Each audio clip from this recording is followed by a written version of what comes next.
America, please don't become Israel. Don't allow the commander-in-chief, the head of the executive branch, to cede his constitutionally granted powers to protect Americans to unelected bureaucrats in black robes. The United States Supreme Court blocked the deportation of Venezuelan illegals from the Blue Bonnet Detention Center in Texas with a midnight ruling. You heard that right, a midnight ruling at 12:55 a.m. on Saturday. Justices Amy Coney Barrett and Brett Kavanaugh, both appointed by President Trump, sided with the liberal justices to block deportations until further order of the Supreme Court. Maryland Senator Chris Van Hollen flew to El Salvador on your dime at taxpayer expense to sip margaritas with Kilmar Abrego Garcia, a man with an active deportation order labeled by 2 judges as a member of the violently sadistic gang MS-13.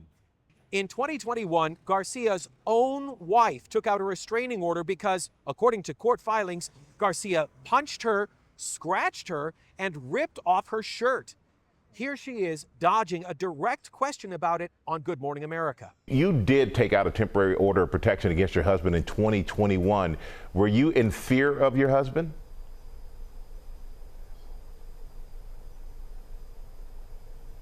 My husband is alive. That's all I can say.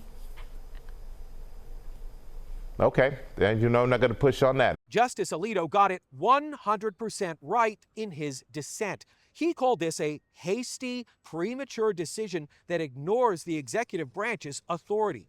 The court didn't even wait for the government to respond before issuing its middle-of-the-night decree. Rushing to defend a gang member in the U.S. illegally, accused of spousal abuse, is an incredible self-own for the Democrats. While Van Hollen was doing this, the Trump administration welcomed the mother of Rachel Morin to the White House.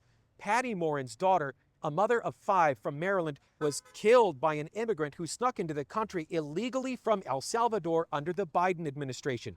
Patty Morin schooled the legacy media and addressed Senator Van Hollen directly. It's just common sense. Why are we not protecting our children? And to have a senator from Maryland barely acknowledge my daughter and the brutal death that she endured, leaving her 5 children without a mother and now a grandbaby without a grandmother, so that he can use my taxpayer money to fly to El Salvador to bring back someone that's not even an American citizen. Right now, in Israel, the Supreme Court is blocking Prime Minister Netanyahu from firing the head of Israeli intelligence. Since 1997, the left-leaning High Court has overruled almost 24 pieces of democratically enacted legislation that it considers unreasonable. In the U.S., the judicial branch should have no authority to override the executive. In this instance, from an invasion of illegals. The mainstream media wants you to believe that the American people are sympathetic to the Maryland dad who was wrongfully deported, while conveniently ignoring Garcia's rap sheet and the due process already afforded. The media also pushing a lie that Trump voters are having buyer's remorse.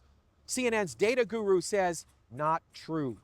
Americans voted for strong borders and a president who would enforce immigration law, not unelected judges who would make midnight rulings protecting gang members.